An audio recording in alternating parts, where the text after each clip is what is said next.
Pentagone, dont une armada fait route vers le Moyen-Orient. L'annonce a été faite par Donald Trump. Dans son viseur, Téhéran. Officiellement, il s'agit d'une réponse américaine à la répression des manifestations des dernières semaines à l'encontre du pouvoir iranien. Avec nous en ligne, notre correspondant à Téhéran, Siavosh Ghazi. Bonjour Siavosh. Les Iraniens se disent en alerte maximale. Toute attaque, quelle qu'en soit la forme, sera considérée comme pouvant déclencher une guerre totale. Ce sont leurs mots. Absolument. Le chef des gardiens de la révolution, l'armée d'élite iranienne, a déclaré que les forces armées iraniennes avaient le doigt sur la gâchette. Les Américains disent qu'ils veulent parler avec nous. C'est la meilleure option pour eux. Mais cette fois-ci, on ne sera pas berné par les négociations.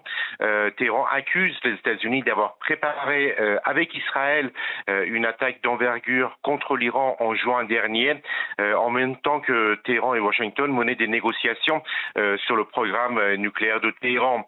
De son côté, le chef de la force aérospatiale des gardiens de la révolution, qui est en charge du programme balistique de l'Iran, a également déclaré que Donald Trump parlait beaucoup, mais qu'il devait être certain que l'Iran répondrait à ces menaces sur le champ de la bataille. En juin dernier, l'Iran avait envoyé plusieurs centaines de missiles contre Israël et une dizaine contre une base américaine à la suite donc du bombardement des sites nucléaires iraniens par Israël, mais aussi ensuite par les États-Unis. En attendant, Siavosh, l'arrivée sur site de cette armada, signe encore plus palpable peut-être de cette tension, des vols vers Téhéran ont été suspendus par des compagnies comme Lufthansa, Air France KLM, et qui a suspendu des vols vers Dubaï. Absolument, il y a beaucoup de compagnies occidentales qui ont annulé donc leurs vols vers les pays de la région, notamment vers Téhéran, mais aussi Dubaï ou Israël. Donc, on avait assisté à une telle chose déjà en juin dernier, avant l'attaque israélienne et américaine.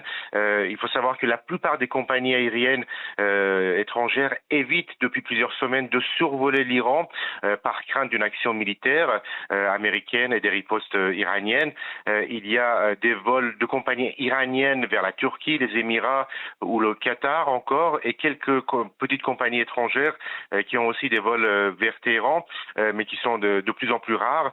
Et en quelques jours, par exemple, le prix des billets d'avion ont plus que doublé pour les Iraniens qui tentent de voyager ou de quitter le pays. Merci beaucoup, Siavosh Ghazi, correspondant de France 24 à Téhéran. Merci beaucoup.